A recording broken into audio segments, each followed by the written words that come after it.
Hello everyone, welcome back to Fubl does whatever he feels like doing. So, I already did a non-spoiler review of Jim Butcher Battlegrounds. This one's going to cover more things that I couldn't really talk about in the other video without spoiling it. Um, so I'm going to go by memory, unfortunately. So let's talk about what I remember. So there was no closure between Ebenezer and Harry. They met up quite a few times. There was still a lot of anger from what happened in peace talks. Um, and I think that will be one of those long family threads that will be pulled on.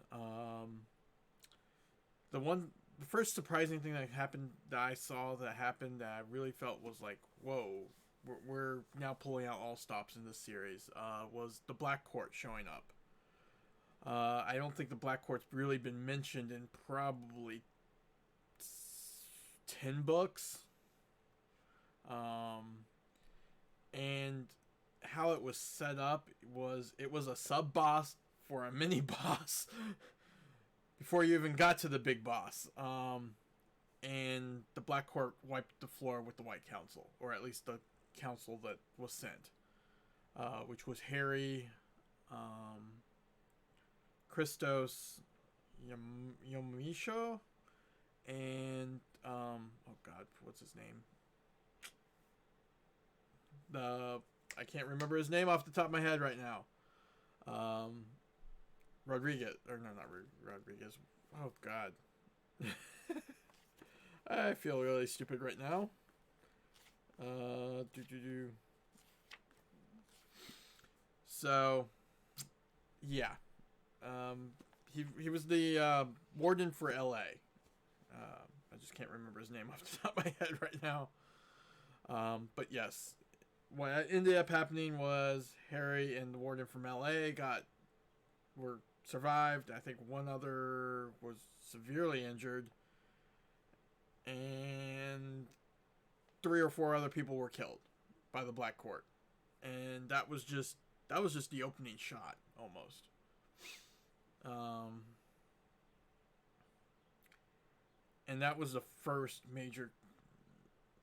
I wouldn't say major battle, but it was like the first where everything was shown to be what was on the line.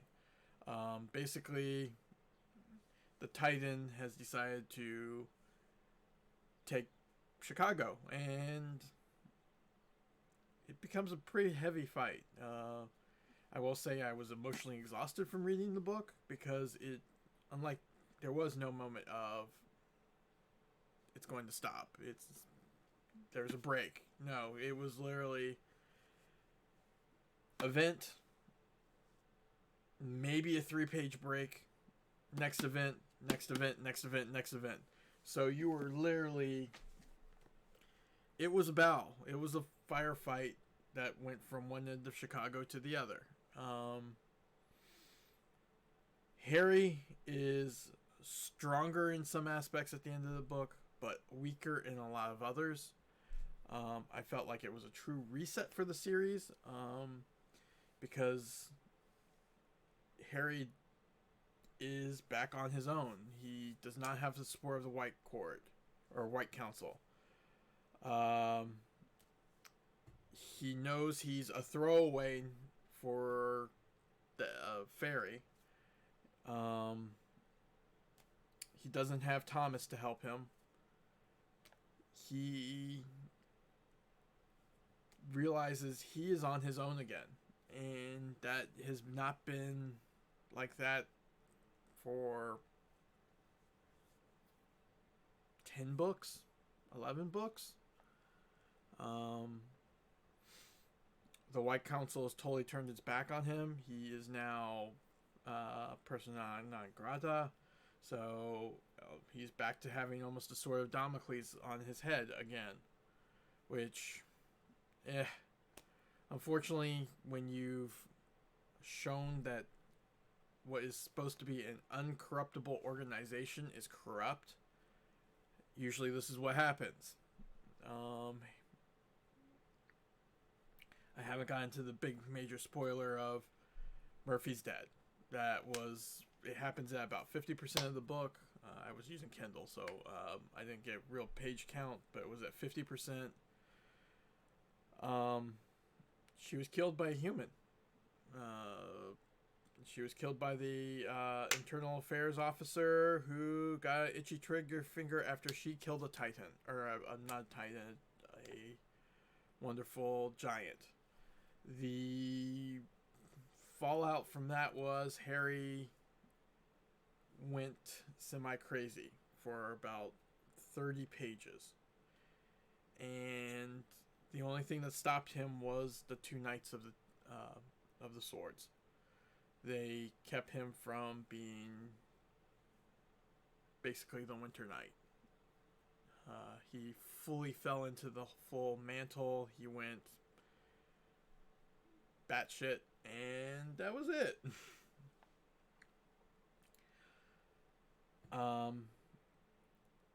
Harry didn't really have a chance to deal with that. He then carried Murphy back to a spot where her body was safe. The Valkyries and Odin said they would take care of everything. May even gave her promise. So there was that. That was a totally gut punch, but I feel like it was possibly her story was over. Unfortunately, there wasn't much Murphy could do more. She refused to take up the sword. She was human. Unfortunately, that let's be honest. She was either going to end up getting Dresden killed or be killed by a supernatural being, because she had hit the limit of what she was able to do. And going forward, she's going to be greatly missed in that she was human. Honestly, that was her greatest strength, is she was basically the human audience looking on and taking in what was going on. Because your eyes are deceived a little bit because Harry is in this community. He is part of it. Even though he is portrayed as mostly human. But for a non-magic user, Murphy was a great POV. Let's see. Then there was more fighting, street by street. It got brutal. There did seem to be a new power that came out. And it was basically, I want to call it Jedi Battle Meditation Part 2. And it was displayed by a couple different people. Harry had a banner. Marcone had a banner. I think Mabe had a banner. So basically, those who fell into those banners were basically given peace of mind, calmness, ability to do more than what they should have been able to do. As long as the basically hero unit was still around, the people under them were focused on their objective. This book does showcase how great of a leader Harry can be. The one problem with Harry as a leader is he gets emotionally invested into the people he is leading. It is a weakness for him. It shows that he's still human, and the Winter Mantle hasn't totally taken him over. Because if you compare him to Mab didn't care about the people under her banner. They were just foot soldiers and were annihilated and she kept moving. Butters came into his own finally. It's been hinted at for probably 3 books since Harry came back from the dead. um, but he finally came into his own. He's now the true Jedi Knight of the Swords. Sanya, of course, made appearances. He really helped in the fight against the Titans. The big thing, I think, the one that's going to have the most lasting effect is we find out Marcone has a coin. And it's going to play into total havoc because now you have a signature of the new Accord, or the last time the Accords got together, as a blackened Daenerys, which, if you compare it, the previous Accords, Nicodemus was involved in, but he was thrown out or something along those lines. It's been a while since I've read that book, but he was not liked by the rest of the Accords. So this is going to play into havoc with when other major powers find out. And he also summoned his own banner, like I said, that kind of came into play. It might have been an expansion of Mab's magic because she needed generals.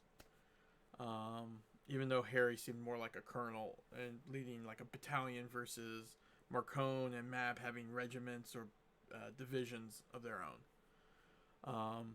But Harry became more of a troubleshooter. Him and his unit basically were the troubleshooters. They would hit the unit, hit where it needed to be hit and try.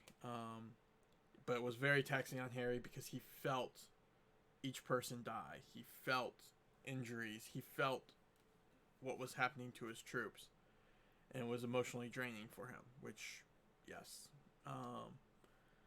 that does happen. Just probably not like that because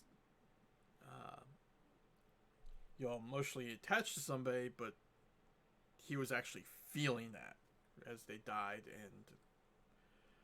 And as I said, then Marcone comes up, reveals he's had a coin. So obviously he's had a coin for almost 5 or 6 books, 4 or 6 books, something like that. Probably ever since Nicodemus kidnapped him and Harry rescued him. So that is where we end. White Council is after him, or not after him, but not actively after him, but are after him.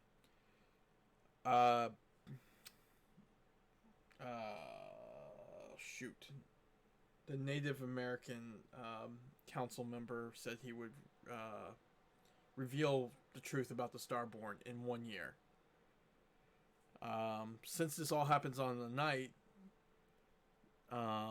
at the end of the battle, Mab tells Harry that she needs to strengthen Winter, pretty much, and basically sells him out to the White Court, which surprises both him and Lara. And it's like, okay, some people don't get it, but basically, unfortunately, Harry's not family to Mab, at least currently. I'm not going to say if Jim has plans of making it family or something along those lines. We don't know yet. Once Harry's full origins revealed, it could be, yeah. But I mean, most of the organizations in the Dresden Files are based on medieval, so basically having somebody that you could marry out and strengthen your house is what would have to be done. Everybody had thrown out that it would be Harry and Molly get together, but the problem with that one is it doesn't strengthen Winter. You are marrying within the house, and it doesn't do anything for Winter by marrying Harry to the White Court. you now have the White Court as a subsidiary of wonderful Winter, which makes sense to me. I know some other people had some issues with that one. Trying to think what else. So that also, since it happened on the same day, that means basically the wedding present will be horrible with names. The American Native White Council member telling Harry about what Starborn means and probably his origin.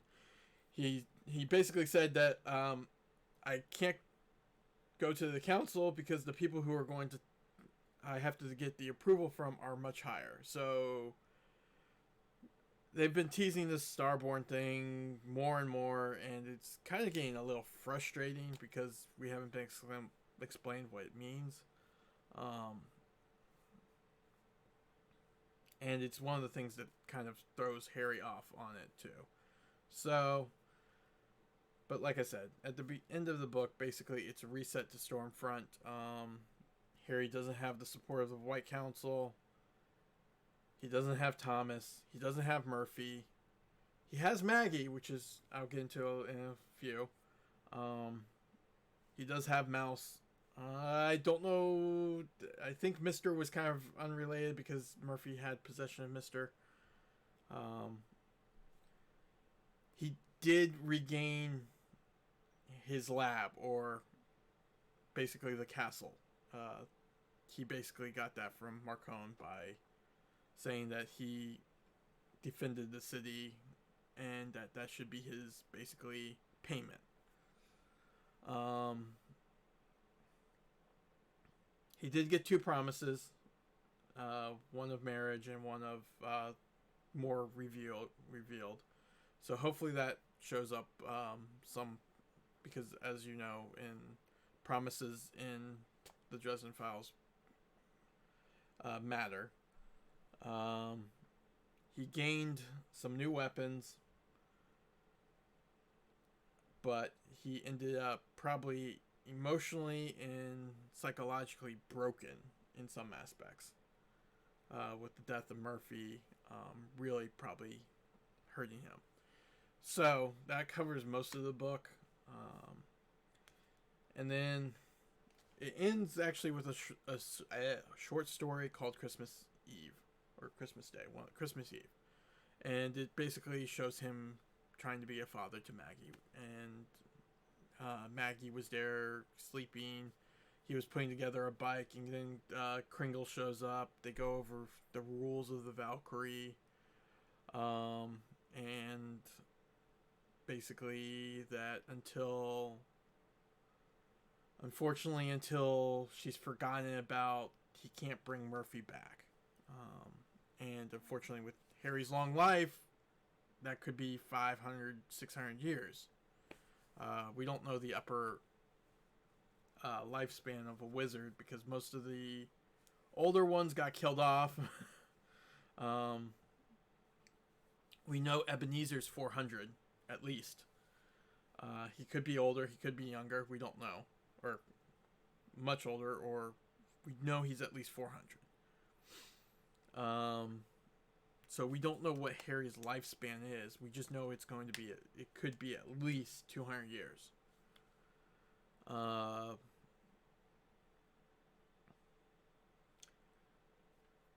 And that about wraps up the entire 416 pages of the book.